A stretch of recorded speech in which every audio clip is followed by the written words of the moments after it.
Hey guys, welcome back to another Cultured Boys discussion. I'm Pepe and I'm joined by Nathan, and today we're gonna be doing another one of our manga reviews. How you doing, Nate? You good? I'm okay. I've seen better days. I'm currently sick, so excuse me for any coughing or whatever you'll hear. I'm Just a disclaimer: you're not like badly sick. It's just no, a no, no. It's coughing just a thing, right? Yeah, okay, cold, cool. just a head cold and a cough. Yeah. That's it. It's nothing serious. Nothing serious. That's good. That's Don't worry about me. Although it will sound bad, but it's not as bad as it sounds. yeah. Don't worry, he's fine, really. And we're in separate rooms, so like we're not anywhere near each other, so I'm not infecting Pepe or anyone. Right, okay, enough of that. enough of your sickness, boy. On to the manga review, and today we're going to be reviewing Ayashimon. Yes. So it's a series in Weekly Jump. Yuji Kaku, who's previously done Hell's Paradise, which was in Jump Plus, I believe. Yes. And it like at the time of this recording, there's about 14 chapters out at the moment. That's what we're going to be talking about today. Anything you want to say about the series before we jump into it, Nathan? I do want to mention that we both went off and read this based off of a comment we received in a previous episode. I believe it was Ginger. Shout outs to you. It was back when we were talking about Doron and Shugamaru. They were telling us about this in the comments. We did respond, and I went and checked it out afterwards, and you were right. This is really good. So kudos to you. It's like, well, to be fair, you checked it out pretty much straight away, didn't you? After seeing that comment. Yeah, I did, because we were having the discussion. Obviously, in that previous episode, we were like, oh yeah, Doron is like pretty sick. Hope it lasts. And yeah, Ginger, the commenter, was like, hey, yeah, it's good, but Ayashimon is better. It's more interesting. And I was like, really? So what makes it different? They were, I had a little bit of a back and forth. And then I was like, cool, I'll go and check it out. And I did. And I agree. It's actually more interesting. I wouldn't say better. They're kind of themed very similarly, and that's why I could see why one would, like compare the other to this. Yeah. But I would agree that this has a more interesting world to it. It feels, before we get into any of the story or background into it, just a little heads up as well, it does feel a bit more unique in story-wise compared to Doron, which was very much plays into the shonen tropes. Yeah. Where this one, bear in mind, yeah, it's still a shonen tropey sort of manga, it still fights and stuff, but like it feels a bit more unique in the storytelling. But before we get into much more of that, did you want to give a rundown, Nathan, of the series, just like a little quick blurb of it? Yeah, sure. So Ayashimon is about essentially yokai. They all call themselves Ayashimon in this world.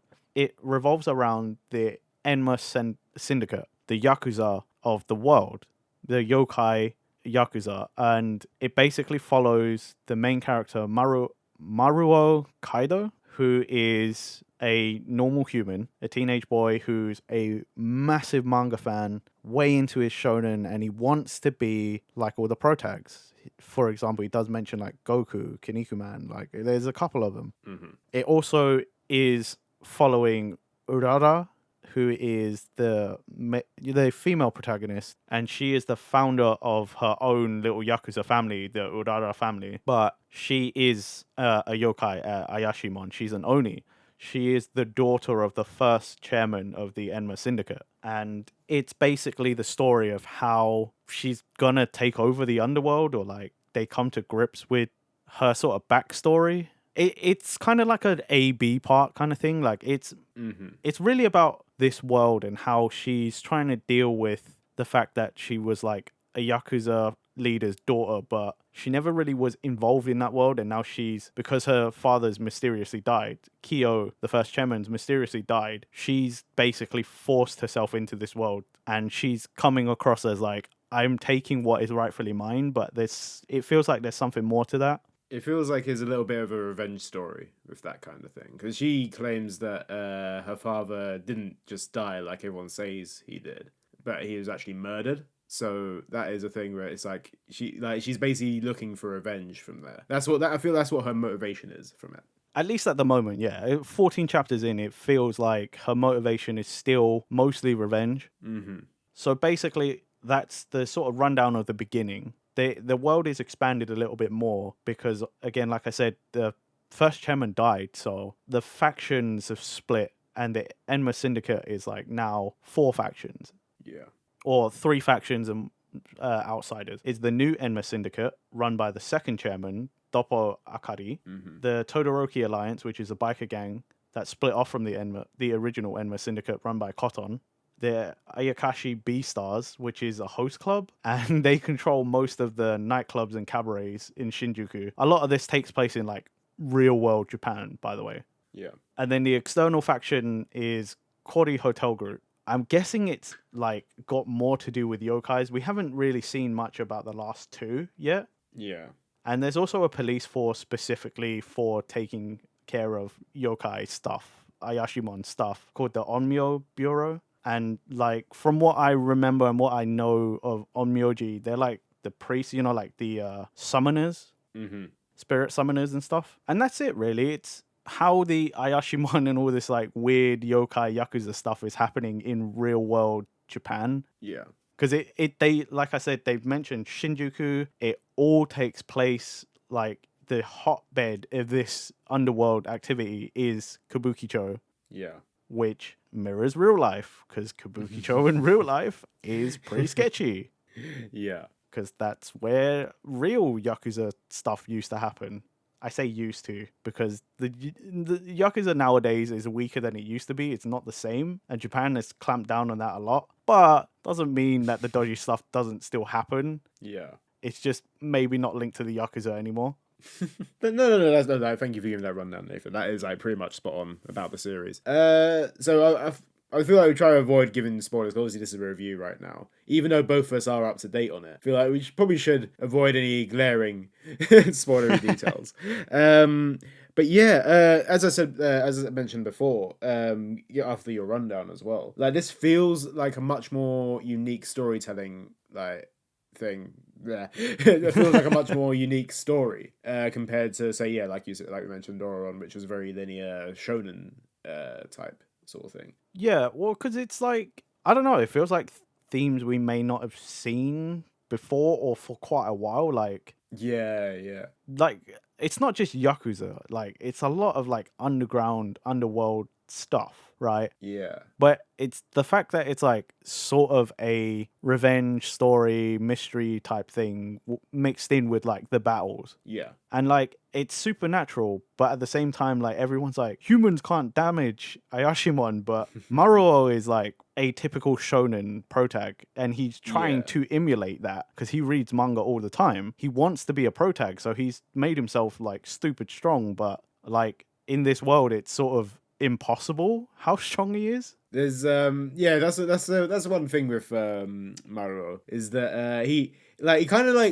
kind of breaks the fourth wall in some senses, not like in the direct way that you would see like something like Deadpool or like Gintama or anything like that, but like he lives within a universe where he idolizes people like he's kind of like a Gintama, you know what I mean, like Gintoki, like Gintoki, like basically like in some ways Gintoki kind of like broke the fourth wall, but I think it was blatant fourth wall breaking. This is referencing manga within its own universe, I feel. Yeah, I mean, I just thought made that comparison because, you know, there's that, you know, the one panel of him and then it's Goku's silhouette behind him and he's like, oh, this is my version of a Kamehameha.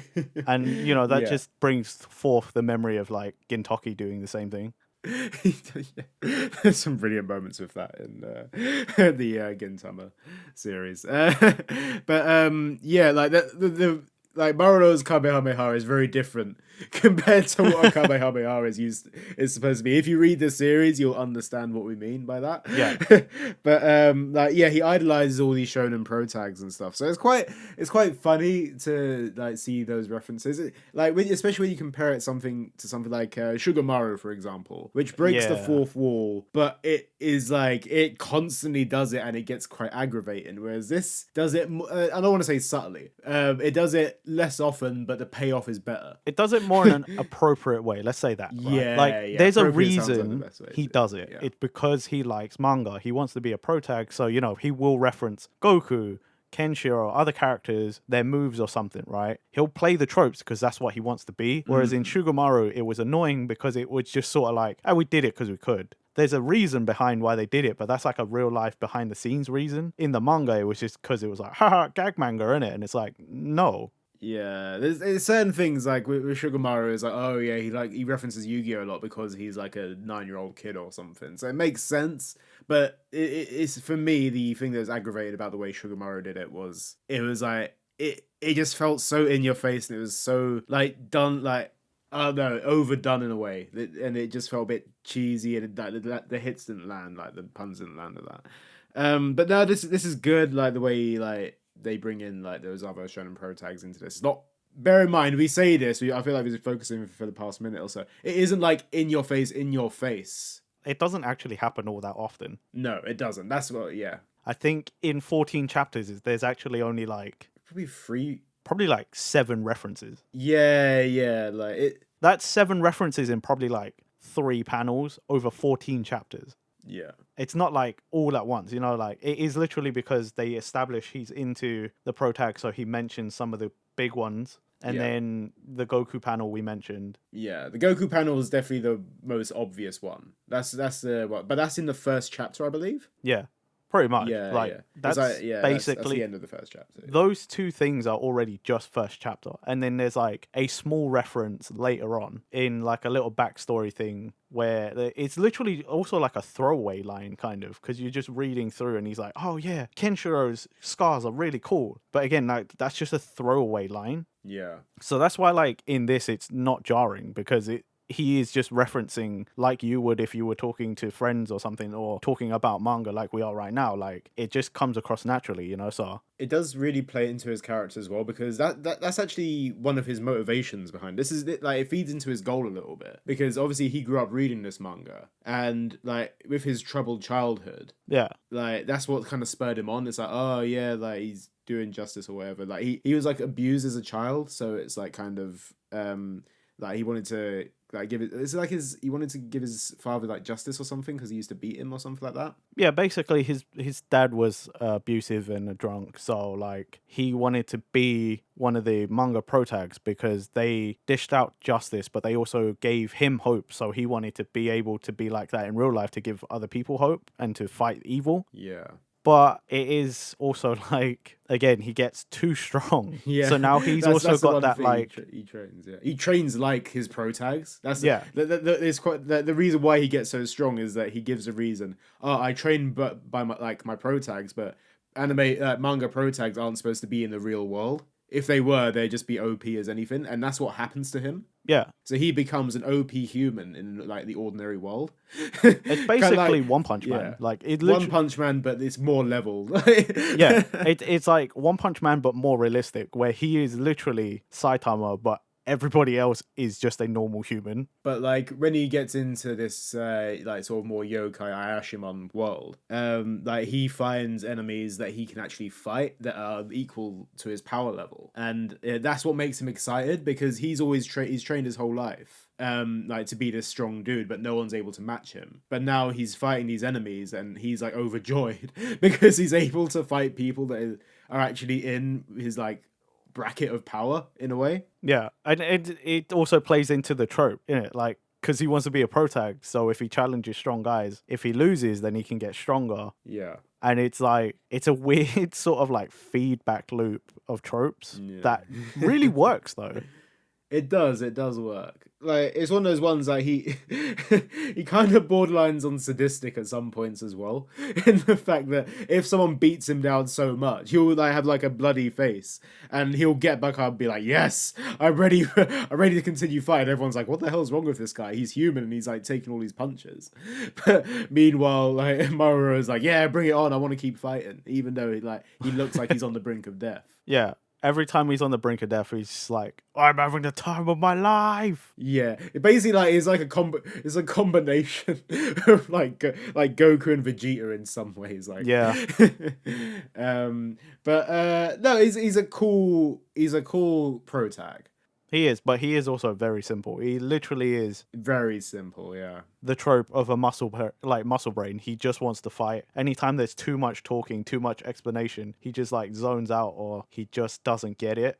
Yeah, I think that's it. Kind of this is my problem with it as well, is that even though, yeah, he's a muscle brain, we have seen muscle brain characters so many times in the past with other series, and it is only so far it can kind of get you as well. Whereas I feel like I would like to see a bit more of his backstory a little bit. Obviously, it's still early days, so we won't get that straight away. But it just feels like right now we're looking at him in face value, and there isn't much depth to the character. But like as I said, like there's other characters that kind of like, I don't know, play off that. You do get like, you can get more of a sense of Urara. Like you can tell that she's more of an in-depth character, I feel, and there is a bit more of a backstory you can feel off of. Yeah, I was about to say, because I think he needs to be like that, because he is literally at the moment just the muscle, Yeah, and it's not so much his story as it is her story. yeah, So she has all the depth, all the brains. She has to be the calculating one because she wants to run her own family and take over the entire mafia syndicate, right? yeah. But, you know, if he's too smart, then it's kind of like, well, why did he join her? Do you know what I mean? Like right now they like level each other out and it works well. It's true, yeah. I mean, there's nothing against that as a way of storytelling. It's just that I feel right now Ayashimon feels like, obviously, yeah, it is, when you read the story, it is a tale of two characters, Maruo and Urara, working together. But when you look at the manga face value, and pretty much like even in the first 14 chapters, you do get a sense that Maruo is the main character here, and Urara is the one that sort of like allows him into this world. Like, obviously, he wouldn't be where he is without her help, but that is the same combination as, say, Ichigo and Rukia, or like that's that kind of combination a little bit. So in my opinion, it feels like Maruo is the main character, and it like, I don't know, the lack of depth can feel like, if you just take the series face value, nothing against it at all. But for me, Maruo just needs a little bit more depth. But there's nothing wrong with the way that it's being told right now, in my opinion, the story. I mean, like you said, it's still early days, and I feel like I've seen hints of him being more than just the muscle. There are times where he's like, there's small excerpts of him sort of being like emotionally stable and like capable of higher thought than just, I'm gonna punch. Yeah. I mean, yeah, he does have a sense of justice. Like when he sees like wrongdoing going on, he is quick to step in. Like to a point where I was like, no, don't step in. We need to follow certain rules here. But he's like, nah, I'm just gonna punch this person. Or like he just wants to start a fight, and it's quite cool seeing him in the Ayashimon world as well, where like all these Ayashimon have like certain powers as well. Like they're all quite unique. And he's there, like in awe of some of their powers. Like there's one fight where he's fighting like a fire Ayashimon. Oh yeah, and he's just there looking like, oh my god, this guy's got fire, and like literally, like this Ayashimon's like literally trying to burn him to a crisp. And he's just stood there like, yeah, fire. Oh my god. Like, yeah, it's funny. It does have its good moments, and like as a series, I'm actually really enjoying it right now. But right now, I don't know if you've seen what the whole Shonen Jump thing's looking like at the moment, Nathan, like the weekly Jump. I read some of the comments after reading some of the latest chapters, and I have seen that Ayashimon itself has been quite low down, which is quite disappointing. Yeah. I've actually really enjoyed this series, and I would hate to see something bad happen. It's like, it does feel quite annoying that it is quite this low down. I feel like it does deserve better. At the same time, there are like, we say that like Weekly Jump has this rotating door of series that come and go, and there are like quite a lot of strong series in Jump at the moment. Like bear in mind that even though Doctor Stone's just finished, we still have series like My Hero, Black Clover, One Piece, Blue Box, which is doing quite well at the moment. Like Mashal as well. Like those series, I think Mashal's actually coming to an end. I feel like they're in. Yeah, it did feel that way when I was reading the latest chapter. I've heard those sort of stories. I need to catch up on that, to be fair. And like even Sakamoto Days as well, that's it. So there's a lot of series right now which are sticking, and like right now it feels to like Ayashimon, Dororon, and Sugamaru, that they like all came like weeks apart, didn't they? They were like pretty much like in the same sort of line. Yeah, I think they all started within a few weeks of each other. Yeah, like right now they're all sort of towards the bottom. Certain ones I can understand why. Like Sugamaru, I can understand why it's in the bottom. I feel like the gags don't land. I stopped reading that, I think, after I have as well. To be fair, I did try to keep up with it, but it just got to a point where I'm like, it just isn't for me. I did try, but it's just not there. But like Doron, I can understand why it's towards the bottom again. It's quite tropey. It is, but like it started picking up, kind of. It's picking up, but at the same time, I feel like this is the point where it needs to land, if anything. Yeah. Like, and right now, if it's not landing at this point, that's kind of probably where we're gonna see, like, maybe in, like, I don't know, 5 weeks time, 10 weeks time, it might get cancelled. And with Ayashimon, this is my problem that I have with Ayashimon, is that I think that it is good. I think it actually has a good story to tell. But right now, it's like, what was it? We've met we've met Doppo, who's the second chairman of the Enma Syndicate. Second chairman, the big bad, essentially. So yeah, the big bad right now. And then we've also met Koton. Yes. The head of the Todoroki Alliance. That is in the most recent chapters we've seen this. But it feels like the transition from seeing Doppo to Todoroki felt quite quick in terms of pacing. Like, obviously they have a motive for going to see him and stuff, but it kind of just felt like, I hope they're not rushing it. And if they are rushing it, do they know something? Do they know that it's going to get cancelled before long? Like, I don't know. I feel like if anything's going to get cancelled, I think Doron will get cancelled. I think Sugimara will get cancelled. Ayashimon will stay, but it needs to pick up, I feel. I think it needs to... I think it just needs a bit more time. Because, like, from the latest chapter, it was already getting there, right? Yeah. It was already doing, like, more interesting things, more battles and things. But, like, I don't know. I feel like with every manga, there's always those lull bits. Yeah. And maybe Ayashimon will have a few more because there's got to be more plotting and scheming parts. Because, you know, like, it's part of the kind of theme. Mm-hmm.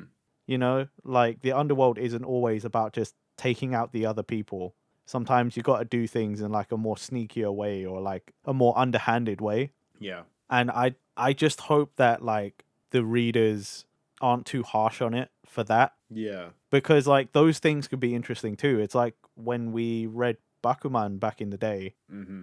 Like, originally I didn't really like that manga. And then, when it got into, like, the ranking fights and stuff, quote unquote fights, like, that stuff was interesting. So, I don't know. I just hope it has the time to do what it needs to do. Because I don't know, like, when we're losing these, like, not quite the top, but, we're losing some of the big names are finishing.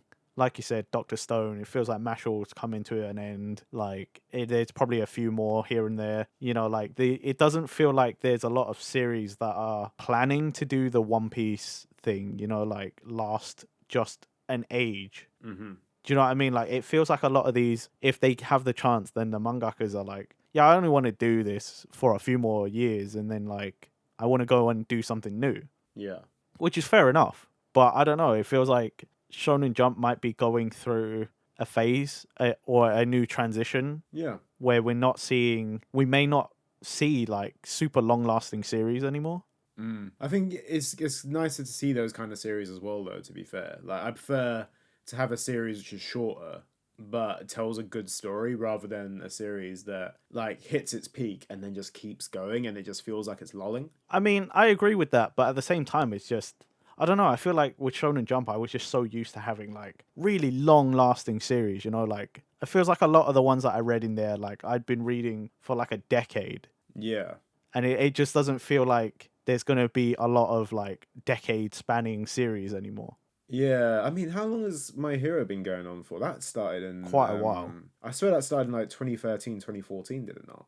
I mean, that's coming up to 10 years. Yeah, that's what I'm saying. See, like, My Hero is becoming that, like, decade-long series. Black Clover is the next closest... Black Clover, yeah, because they started around the same time. Yeah.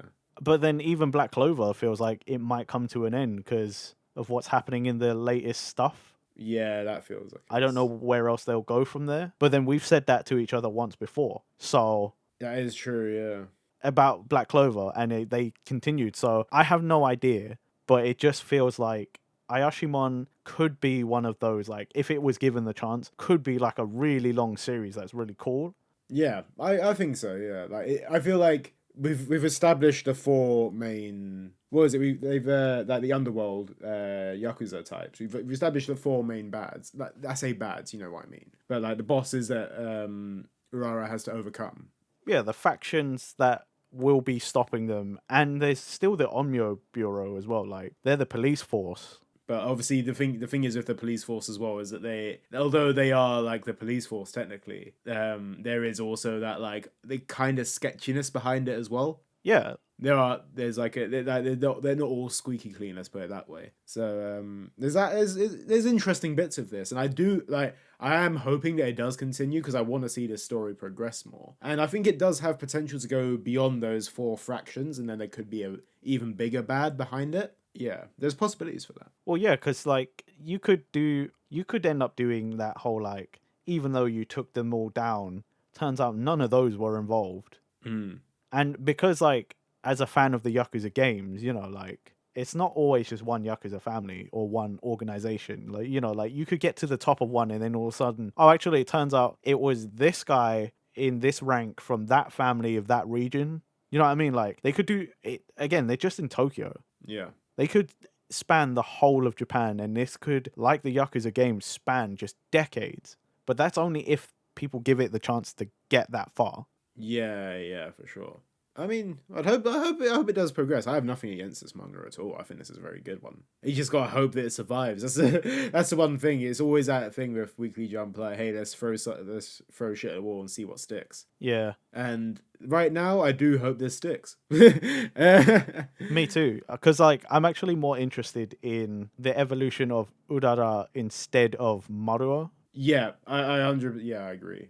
To go back to your previous point, he is kind of one note right now, and feels like there'll be a limit to how strong he can get because he's just punching and just gonna get more techniques. It's like if they've established he's just a human, it's kind of like Saitama, right? Eventually he'll just get to a point where it'll be like, oh, instead of one punch, now I'm killing you in 2 or 3. You know what I mean? Like, yeah. So I'm actually more interested in Urara because she's still a fairly young yokai. She's an Oni who has her powers locked away by this like sword. Yeah. And, it's again, to me at least, whilst Pepe said, Maruo is the main character, to me it still actually personally feels more like Urara's story that is shown through the eyes of Maruo, like. Yeah. They focus on Maruo, but it's more her story. So I just want to see how, her powers evolve, maybe how she will grow as a leader. Because right now she's also like struggling with things she was taught in the past and how she feels in the past. And she's not quite like grown yet. Mm-hmm. She hasn't come to terms with a lot of things yet. And she's still trying to discover herself. And to me, that's like a more interesting like storyline. No, 100. Yeah, I agree with you. I'm curious, like, the thing is, what I meant like with Maruo being main character is that like he is the main character, but Urara is the one that drives the story, basically. Yeah. Like you wouldn't have the story without Urara at the end of the day. Oh yeah, because Maruo is not like strong enough to carry a story. Exactly, that's the thing. That's why they feed off each other quite well with that, which is nice. It's good. I would also like to see how their clan progresses as well. Yeah. This is the one thing, like, because right now we also have this other character, like, so currently in Urara's clan, there is literally Maruo and Ten. Yes. Who is like just some guy that they picked up while fighting the fire dude, and he like sort of pretty much. He introduces himself as a minor yokai. We don't know what kind, and all he can do is teleport through ceilings. Yeah, but like a little point we haven't really mentioned is like when yokai kind of like go into battle and do a one-on-one battle in this sort of what's the term they use for it? They call it a ritual duel. Like, it has to be agreed upon, mutually agreed upon. Yeah. So when a yokai or Ayashimon goes into this ritual battle, a one-on-one, they have the option to put on their mask, and that kind of reveals their true power a little bit. And right now, we're going to see Ten's true power. We haven't actually seen that yet. So it'd be interesting to see what he does.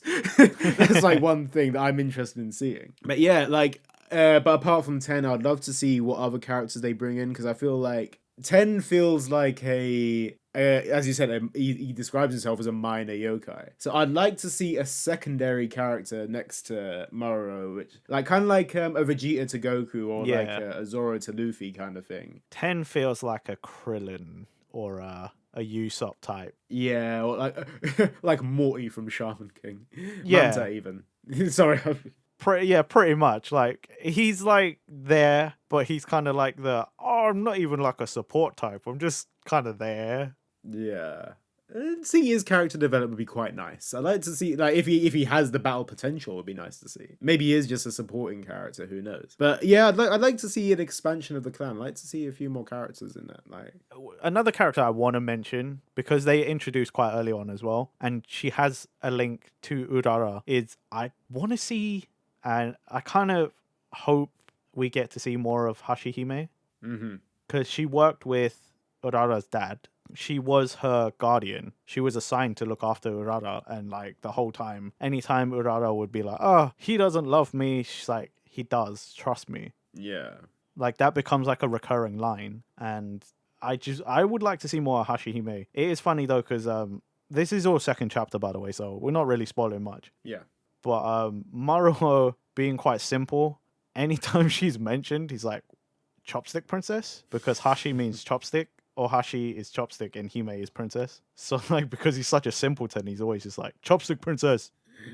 I did like that gag. It's very good. Yeah, Hashime is a good character. I would like to see more of her. But yeah, like she got cool powers, and like she's a good support pillar for Urara. So yeah, 100% would like to see more of her as well. I mean, at least if she came, like, she joins the family, she could be an advisor or something, you know? Yeah, I can see that. Like an advisor's a good shout. But yeah, we'll see. There's plenty more characters to be introduced. I feel like it's like an infinite possibility kind of thing. Yeah, we still got room to be introduced to the Ayakashi B stars and the I can't wait Hotel for that group as well. I'm interested to see these characters. Yeah, like oh mate, I can't wait for these like Ikimen fucking host yokai that are just gonna like be the vainest motherfuckers. Because like whenever media put yokai or like Japanese ghosts out there, right? They're normally like the most extreme version of some sort of trope or emotion, right? Because they're like summoned by the concentrated feelings of humans. So like you can only imagine what's going to happen with a faction of host ghosts. Host ghosts. I like that. I'm interested to see how that goes. I'm interested to see these characters. That's why I hope it goes on for a lot longer. I hope it doesn't get cancelled after 20 chapters or something. I can already see a trope character. Yeah. There's gonna be the Megane Ikimen, like the fucking glasses handsome guy who's gonna like, you know, like the one arm underneath, like I know exactly what the you know the pose. You I know the that. one. Yeah, the one you see him push the glasses up and it has like glint in it, so you can't see his eyes. And he's properly. gonna have like a Dio type attitude, like, "Oh, you're stepping towards me. Do you even understand who I am?" Meanwhile, there's gonna be like a secondary character in that's like really like overjoyed. It's like, oh my god, hey! It's like looks like sort of kiddie-ish kind of sort of thing. And it's just like you can see these tropes coming a little bit. And I mean, we could be completely wrong. That's the one thing with it. But the thing is, this faction is the only time I'm like, bring on the tropes. I want to see it all. You're gonna see some pretty boys. You're gonna see some pretty boys in this. Oh, surely. yeah. I think that's it. And even if they're not, like, I want them personalities, man. I want them super strong tropey personalities. Because like these like vain motherfuckers versus the simple-minded Maruo, when he's just gonna try and walk in and be like, "I'm gonna punch you." I like it. Like this. That's the kind of group you want, where it kind of brings the comedy in a little bit, like, but also like some cool powers, and it's like it kind of shakes up. Some good characteristics can come from this group, I can imagine. Meanwhile, I have a little theory, right? Okay. That the Koryu Hotel group is actually gonna be like worse, like a bigger bad than the new Enma Syndicate. Yeah, I got the feeling of that too. Like whoever like the leader of that, like I feel like because right now they're the one that like they kind of like overlooked a little bit, because like the Enma faction is posed right now as the big bad, but I feel like we don't know much about the hotel group, even though we know equal amount about the B stars. But I feel I'm already getting bad vibes from the Koryu Hotel group. Well, it's just the name, innit? Like Yeah, it's like, oh, that's a corporation. Like Corey Hotel Group, that is a collection of like, they're gonna be like business people who are yeah, like gonna be like the most cold-hearted fuckers who are gonna turn up and just be like, That's it, innit? Yeah. And like even from the silhouette of the character, the silhouette of the leader of the hotel group, you kind of just get bad vibes from them. You feel like they're gonna be like the like scheming little bastards, like as you said, corporation, like. Well, see, it's funny because if it's not the B stars, right, that has the fucking glasses guy, it's gonna be Corey Hotel Group. It's gonna be Corey Hotel guy. Even from the silhouette of the Corey Hotel Group guy, he has glasses, right? I remember he has glasses, right? So how much you want to bet though he's gonna be the trope of the one character that's gonna have the really like snake looking face, like the Brock line eyes, and he's gonna just talk in a way that you're like, you're a villain, aren't you? Just straight away. I like to think that he has the Brock line eyes, but the thing is with the Brock line eyes, when they open, and that's when he's got that's all like that's when the shit's getting real. Is he opens his eyes like, fuck, okay, yeah, he's evil as hell. That's also normally like, in the anime where they normally talk like all quiet and composed, like, yes, you can trust me, we're friends, and then the eyes open and he's like, yeah. It's like the calm, sort of like composed sort of guy that like there's gonna be shit going down there. Let's hope it lasts that long that we can see this. This is like I love this series, but I keep thinking that it's gonna get cancelled soon. This is my problem with it. Happy thoughts. Happy for stay positive, yeah. But Nathan, you read this manga, you pick this manga up, so I feel like it's gonna end soon. You've jinxed it already by reading this. Just stop reading manga, Nathan. I did. I actually had to catch up on 5 chapters of this. Well, 4 chapters because I think it skipped a week. But like I had to catch up on manga like recently as well, like everything. So yeah. I'm not like reading it week to week. Hopefully that sort of delays it a little bit. do what rituals you must, Nathan. Do yeah, which Shonen Jump editor do I have to challenge to a ritual fight?